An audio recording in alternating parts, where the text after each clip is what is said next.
I see this a lot. So let's just say you were a nerd in high school. Sure. Okay. Then you come out and you meet a girl in college. She's also somewhat of a nerd. You're also somewhat of a nerd. So she's not also getting a lot of attention. You're not also. So you're a 6, she's a 6, hypothetically. So it kind of works out safe for both people. But then 27 years old, you start making $220,000 a year. She's making 40. Then all of a sudden at your job, you're 29 years old. Then all of a sudden your assistant starts flirting with this. You've never experienced this before. Oh my gosh, she's attracted to me. So I don't recommend men get married before 30. I'm so sold on this concept. My dad said something that's, and he's going to get heat for this. He said, make sure you do every single type of girl you want to be with. In every place, in every position. Then you're done. Then consider marriage. He says you never want it to be like, I missed out on something. Did you get it? And this is true, especially for the men. Especially for the men, because for the women, if you've got a high body count, there is a huge chance, there's a high chance that you're not going to have a partner who is going to respect you, who is going to want to be with you for a lifetime, for a long time, for a long-term relationship. You know, men are so selfish. If they want to be with you, they don't want to know that there was another guy who touched the package. They want the package delivered to them untouched.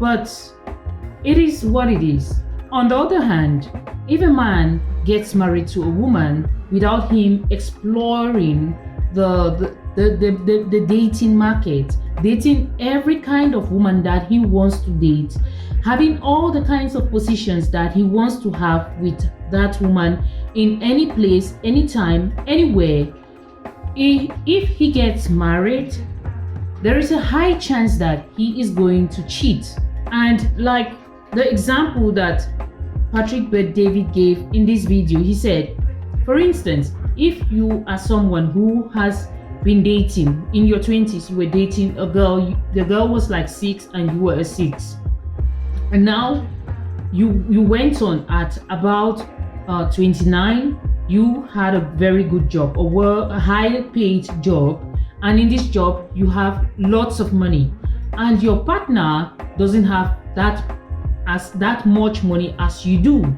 So in your job, the secretary at your job starts flirting with you, and the secretary at your job is hotter than your girlfriend or your fiancé whom you want to get married to.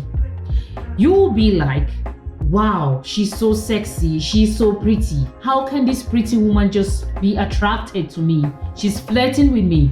And your thoughts are gonna go wild, because that has never ever happened to you. And this is only happening to you now because you have money. You have the money, so she's trying to get a cut from that money. That's why she's flirting with you, you know, or maybe she's trying to get into a relationship with you because she knows that your pay package is a guarantee for financial dependence. She can depend on you financially. So the man in this case will highly likely want to cheat with that secretary who is hotter than his wife at home.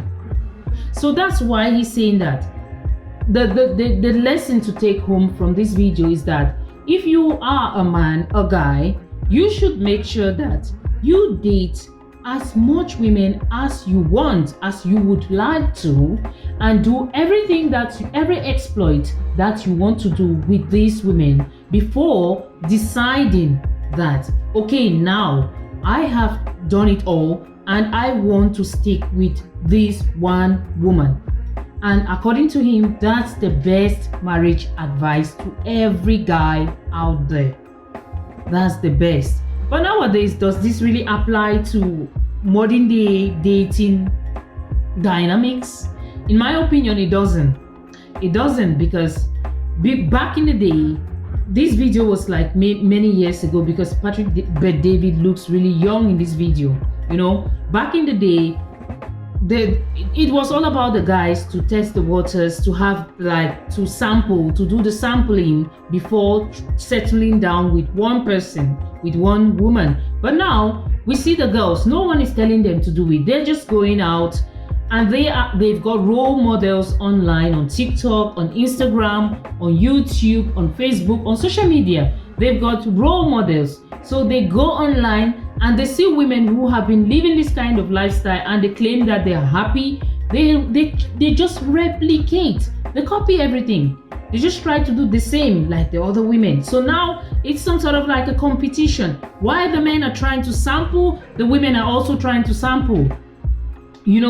And the idea of marriage, of trying to at a certain age, I have to be married, I have to have kids, I have to have a husband, I have to have a home, all those things, they don't apply nowadays. It doesn't apply anymore. It doesn't, because all the girls want to be independent. They want to buy their house. They don't need a man to buy the house for them. They've got a good job. They are well paid, so they are financially secured and independent. They don't need a man to do that for them. So if they want a kid, do they really want a kid?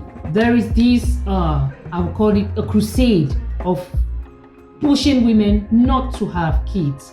I think this has much to do with saving the environment, because the other day I had a discussion with like a 20-year-old, 23-year-old girl, and she was shocked that I am married and I've got kids, because the first time she saw me, she thought that I was about her age, or I was maybe 26 years old, and she was thinking that I don't have kids, I don't have a husband. And I noticed that she was trying to be really close with me. She was trying to make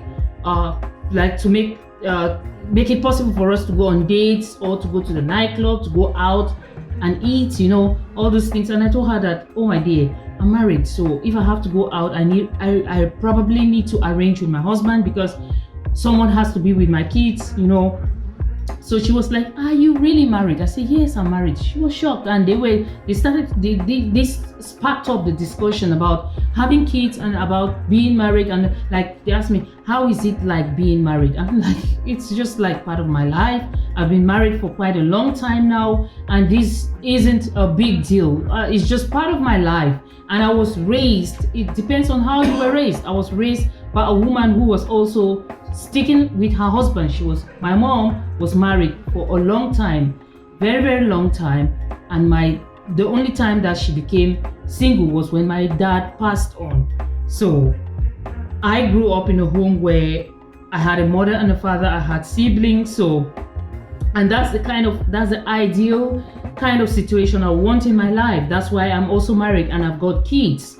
So these young girls were talking about how they want to save the environment. In a few years' time, there will not be so much food for everyone to go around for everyone. There won't be so much water. They were talking about so many things. I was like, huh?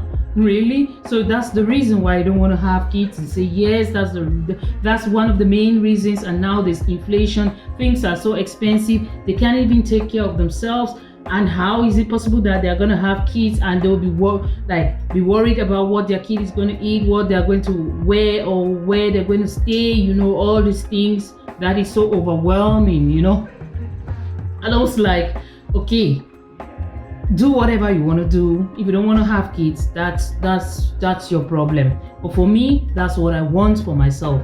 And I told them that maybe in a few years' time, you're going to change your mind about it.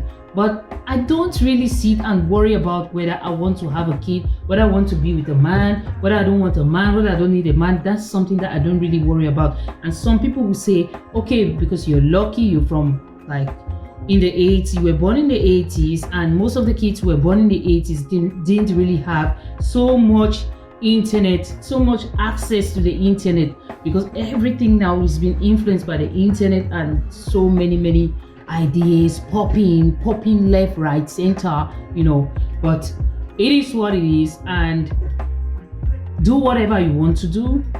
But this is the situation. As per David said in his video, the men have to sample, but now we have a huge problem. The men and the women are sampling. The girls, the young girls, even women in their 50s are still sampling. Why? Because there is internet, and they can go online and they get so much validation and admiration from total strangers, from men all over the world. So they're contented with that. And they are okay with it. And it is what it is.